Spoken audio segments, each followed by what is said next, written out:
Yo, so we back with the last prisoner project, and this man here, he's had a life sentence for marijuana. Yeah. Tell him your name and tell him your story, man. This is incredible, and I'm so happy to see you reunite with your family. Yeah, exactly.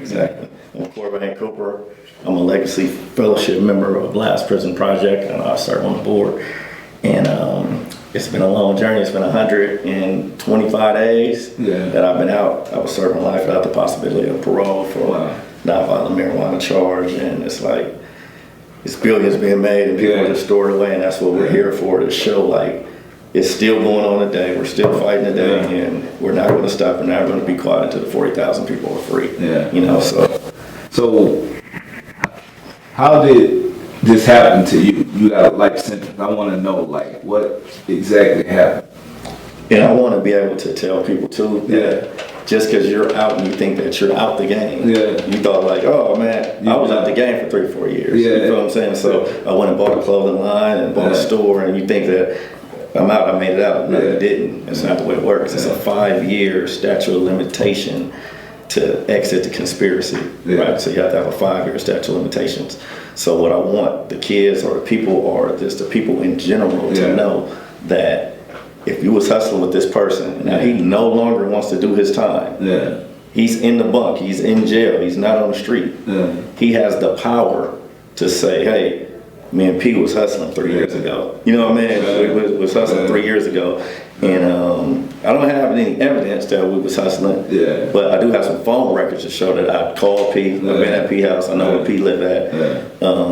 You know, some bank deposits that were made. We don't know what these bank deposits consisted of because no one was there, so you can only see the bank deposits.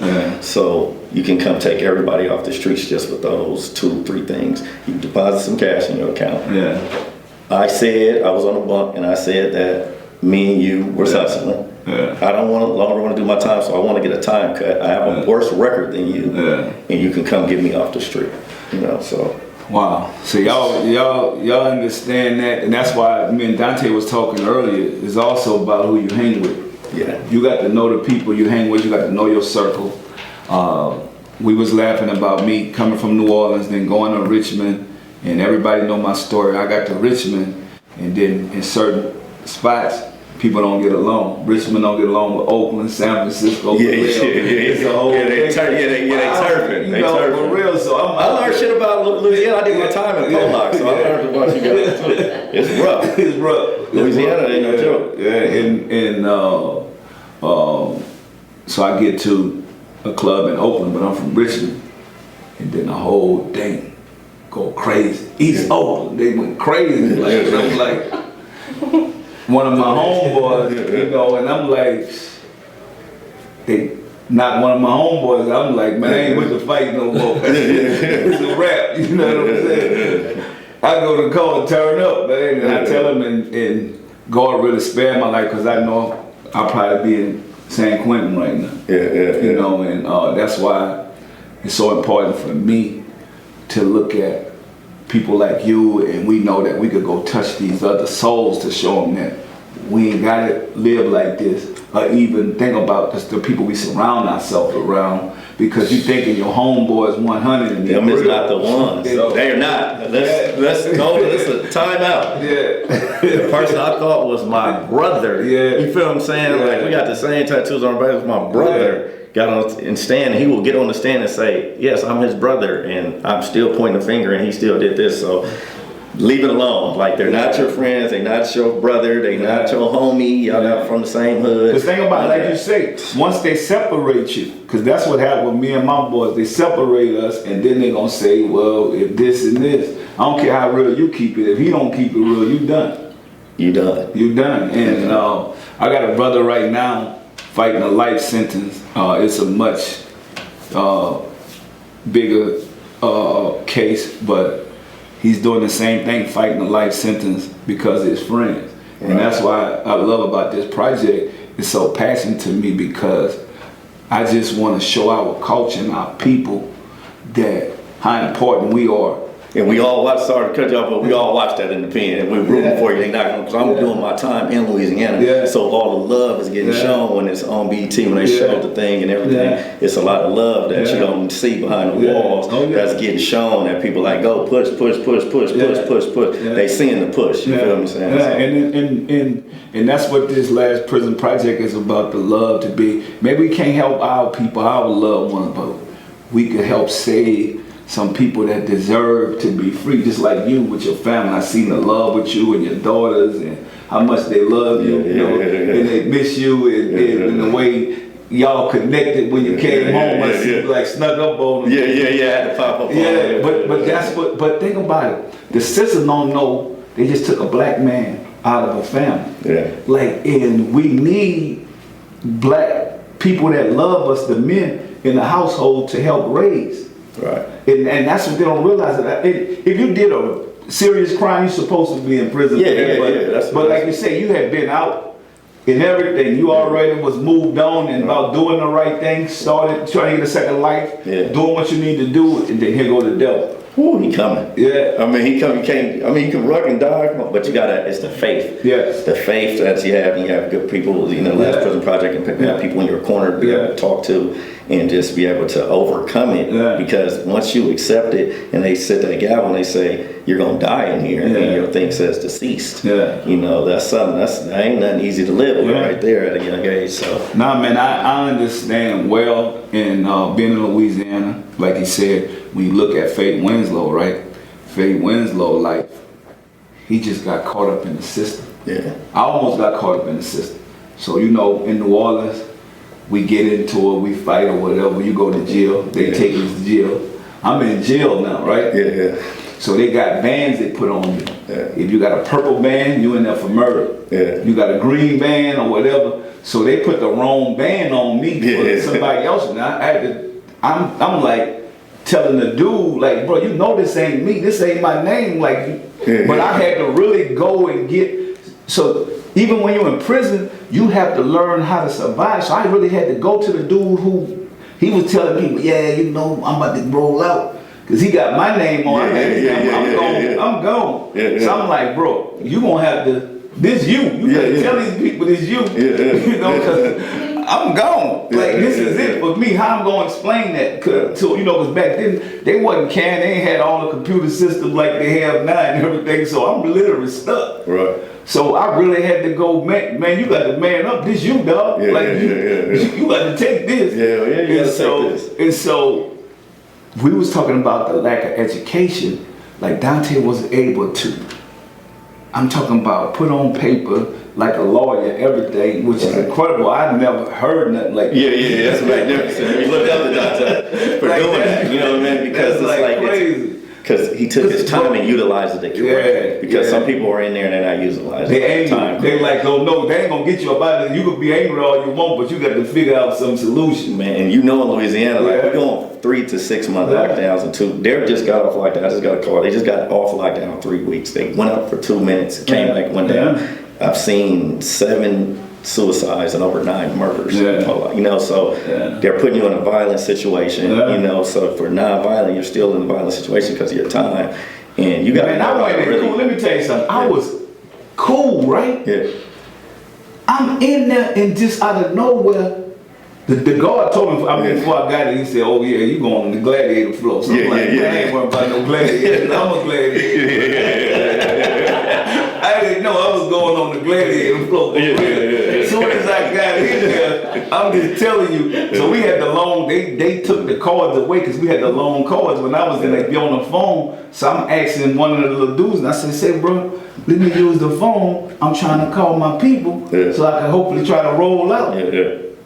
Man, this dude put the phone, he was on the phone with a girl, and I'm like, this dude really gonna disrespect me. He said, bro, look, I'm on the phone more later, don't even come. It's just that easy. This dude told, like, so I come back again, I said, brother, use the phone. Dude got on the phone, I wasn't even thinking about no violence or none of this stuff. So that's how we get caught up and not knowing, right? Dude told his old lady, I'm about to whoop this motherfucker ass, just chill out for a minute.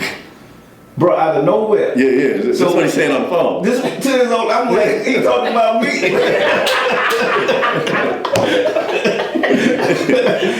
So before you know it, I'm all ready, but I'm just saying I'm a nice dude who just got caught up and really just trying to get up out of this situation. Next thing you know it, man, I got the phone wrapped around the man. Yeah. They look at me like I'm a. Now they like, oh no, he a troublemaker. I'm like, no. I done came 15 times, asked the man to try to, to tell my people, this is not me. Can y'all call in? I'm on. And he still, he don't know fat meat greasy. He don't know fat meat greasy. You know what I'm saying? It's like, but that's what I'm saying. A lot of people that's incarcerated, I know firsthand, that's really, you don't know after you get in there, you got to survive. It's like, oh, that's a whole nother, they got wolves. They in there robbing people. They in there doing everything. So, it's a whole nother, and then when you're in the feds, you're in all 50 states at one time. So try to go to all 50 states at one time. Because some people are cool in their state. You know what I mean? They're cool in the thing that they're doing. But let me see what you're going to do when you're around all the gangs. Vice Lords, Texas Syndicate, GDs, Chris Bloods, and everything. You thought you were something in your state. Your state's not even in here. So now, let me see you survive. They got a lot of DC guys that's in there. Because they're running the pen from, they don't have a state pen to go to. So they're in there. So that's like people don't realize, like LA. When I first came to LA, I don't care if you go to jail on a traffic ticket or whatever. I went to jail and said, what's your blood or crip? It's like they don't have nothing else. Like they don't have no kind of other human beings in the world. I'm like, a what? Man, you got 5 minutes. Which side you won't go on? So imagine that just times 20. And what you're saying is really like crazy, but that's why I feel like with the Last Prison Project and 520 Cannabis Freedom, that we have to educate our culture. We got to. And even our kids. Think about it. We have to educate them, the ones in our house, because right now, with this generation, they call us Generation Z, but with Generation Z, they telling them all their rights. Right. And that's why we dying in the streets. And they need to know that the life thing is still going on. That I got called with 1 pound of weed, then a bottle of cough service, which they're out drinking, and then the conspiracy is with the 3 strikes. Even though I got them took off my jacket now, at the duration of the time, people need to understand that you have so many people saying, "No, I'm just gonna sell weed." Now. You know what I mean? Like, they don't want to sell dope no more. They're just gonna sell weed. No, silly. What's gonna happen is the law hasn't changed yet. You got caught with that 1 pound. You got caught another one. That's it. 3 strikes, you're out. You're gonna get the life too. So they need to know that it's still going on today. It hasn't stopped. I didn't stop it. I didn't change the law. I got a clemency, but I didn't change the law from it happening to you. It happening to the kid. And so that's what we say. The education part is so important. And y'all gotta learn from our mistakes. Other people are part of this program that we wanna use their tragedies and turn it into testimonies, because if we testimonies, then we could save the next generation. We could at least show them what we've been through. Now, the ones that don't want to listen, like you said, you're giving them the game. But they got some people think, well, big dog, he ain't really know what's going on at his time. Like, I'm gonna go on. Right. Because see, they don't care if you're a man or woman. We got women that's on our thing. See, LPP, we stand for like the people who've really been through it, you know what I mean? So we got Evelyn, you got Natalia, you got Stephanie. So we have women that actually have done 10 years, 8 years and stuff like that too. So you could just be the girl and think like, I'm just gonna get the money. And you think that that's cool. But it's not cool. You know what I mean? You're gonna get punished too. So it's levels of punishment that's going on that people need to be aware of, that if you just put the cannabis proceeds in your account, you can get a whooping too. So people think certain things is, I'm going to do this, but I'm not going to do this. No, it's all bad. It's not good. We're going to teach you, how to get it the correct way. The legal way. Think about it. If you want to do it right now, they're making so much money that we don't understand the legalness of how to do it. People are going to smoke it anyway. It's a plant. It's a plan. That's why LPP, they give out scholarships to Ultradan. You know what I mean? So you can learn exactly. We donate scholarships. Well, I'm doing it the right way. I learn the right way. You know what? I learned the hard way. The right way. And then you're a legend anyway. You feel what I'm saying? So you know what I mean? So just you being a part of the program and yo just your respect that you have in the street, and then everything that you've been through, and to be able to go through the struggle to know that, hey, you know, like, I can make it from the projects, I can make it from nothing, I can. It gives everybody an amplified message that's like, not only do they have the people that's been through the struggle, but now they have an ambassador that has made it through the struggle, made it to the top tier, set the standard in the music industry and just around the world, period. Not just in the music industry. Just your basketball struggle within itself is just a epitome. Yeah, no, I thank Miss Mary for making me an ambassador, and I mean, I love my people so much that I was gonna do this anyway. Yeah. You know what I'm saying? Like, this is me. That just like, cause dog, to be honest with you, I come from some real struggle and pain. Like I done been almost killed, everything. Yeah. We like the beach. I'm talking. We went crow. We knocking on. We on lockdown, but we knocking on the wall and we seeing all the shit, and then we like, we got called and went to LA, went to the thing, and we own it. And you know the thing when I signed Snoop and all the stuff coming to California and just being able to escape all that stuff, man, and then watch so many of my people. I'm talking about at the level people that made millionaires and then died because they couldn't get the education part. And I've tried to figure out, I said, well, why God spared my life? Doing the right thing and educating myself. Because I got a lot of people that made a lot of money that just went back. They couldn't disconnect the negativity. Yeah. And so when I start putting my energy into positive stuff, that's what I tell Dante, like y'all stories, and y'all put this into helping, God is gonna continue blessing you while you guys was able to come home to your family. Same thing with me. And when I was incarcerated, I prayed a lot. Like and I'm not ashamed to say that, you know, God really set me down. Neither, because I probably was gonna get killed in the streets. Yeah. You know what I'm saying? With the way I was living. So I'm not like trying to be no preacher, no perfect person. I'm a work in progress myself. Right. Then I flip out.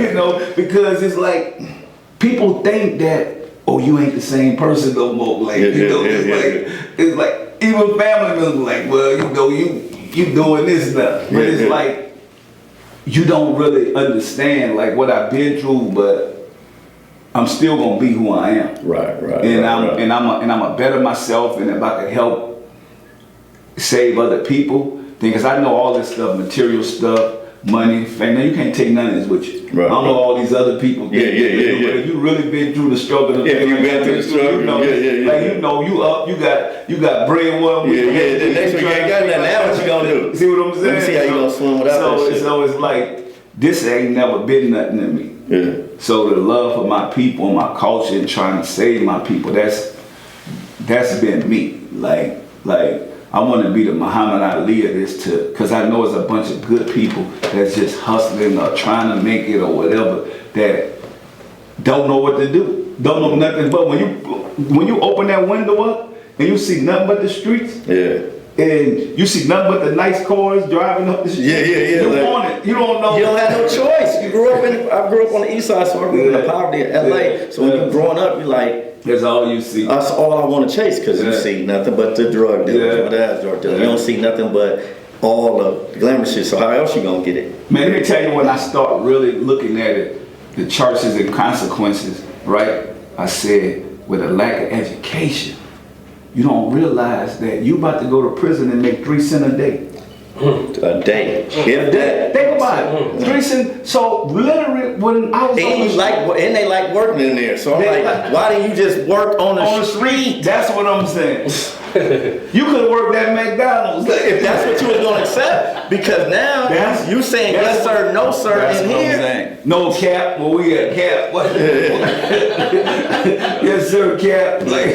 Like. It's somebody telling you what to do every day. Think about it. You won't listen to your parents. Did you forget to tell them strip your clothes naked and bend over and cough for the camera right now?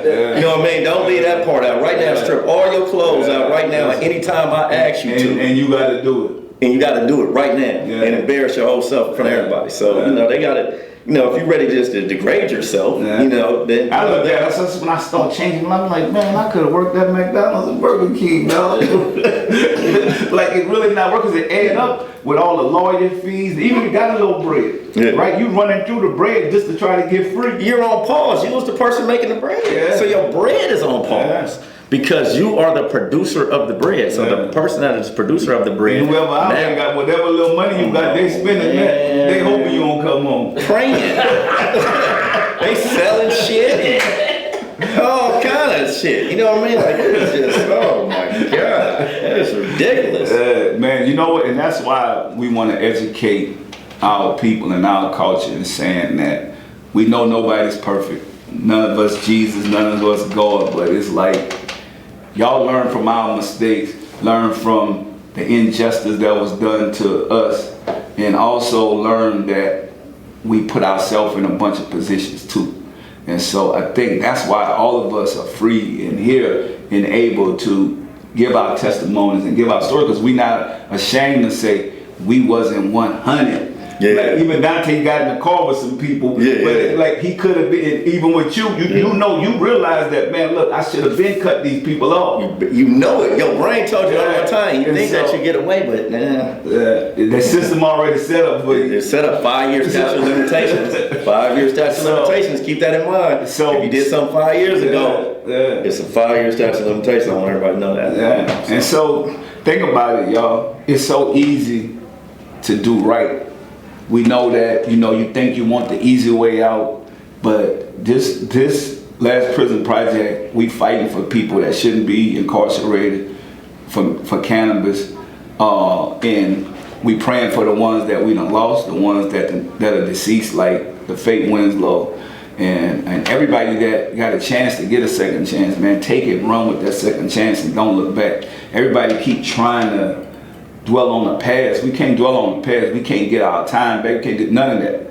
So the main thing we can do is move to the future. And that's what this project is about. Saving other people that deserve a second chance, but the ones that get out, taking it and run with it and being a testimony and bringing awareness to help save the next generation. Other people that's getting caught up are constantly getting caught up because you don't know the system, or you're not educating yourself. And I think if you're in jail right now and you're watching this, start picking up books, start reading, pick up the Bible, study stuff on your case, start learning how to free yourself. You know, not just sitting there and just waste time. Because a lot of people waste time and they get back out and do the same thing. And so their life was just on pause. It was like they just went in this room right here. Then they came out 9 to 10 years later. They've been in this room the whole time not doing nothing. Well, I'm telling y'all, we moving and we bettering ourselves. We networking.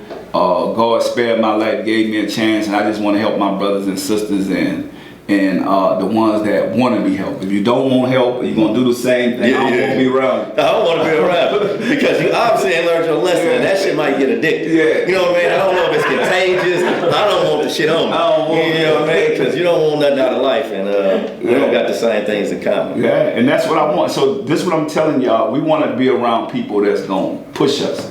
I don't want to be around people that's going to run with me. Like Nipsey say, life is a marathon. It's a marathon for real because we running our race at our own pace, and success is not about material and money.